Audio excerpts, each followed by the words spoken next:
આ તો ગયા બધા શ્રીમતમાં. જય શ્રી રામ બધાને. Welcome back to the mini vlog. તો ગાઈસ જો આજે જવાનું હતું જામનગર શ્રીમતમાં. શ્રીમત પતાવીને બધા આવી ગયા તળાવની પારે ફૂલ પેમેન્ટ અને ખરે મધાને ગાઈસ તળાવની પારમાં તો મેં બાકાજી કી બોલાવી દીધું. ભર્યું છે આટલું જ નહીં. જો આ નવા કપલને તમે જોઈ દી, તમે તો કોઈ દી જોયા જ નહીં.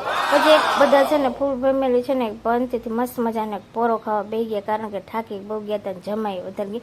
હું અને જેનું જો બે નખરા કરતા હતા અને પછી ફેમિલીમાં આગા પાછા થવાની રીલ્સ ઉતારી નાખી, કારણ કે ભાઈ આપણે તો ઉતારવી જ પડે, કારણ કે આપણે છે ને ફેમિલી ભેગી થઈ એટલે નખરાઈ વધી ગયા હોય. જો ફેમિલીની ફૂલ રીલ્સ ઉતારી નાખી, કારણ કે અપલોડ કરી દીધી. તમે ફૂલ ફેમિલી બધા ભેગા જાઓ કે નહીં જરા કમેન્ટ કરીને કહેજો. જો અમારા કાકા અમારા કાકી છે. અને આજ તો ગઈ છે ને ફઈને ફુવાની હરખ જાગ્યો હતો ને, તો ભેગા ફઈને ફુવાની રીલ્સમાં લઈ લીધા. છેલ્લે આપણી એન્ટ્રી થઈ ગઈ ગઈ. તો આજના મિની વ્લોગમાં એટલું. ફરી મળી એક નવા મિની વ્લોગ સાથે. ત્યાં સુધી જય શ્રી રામ ને.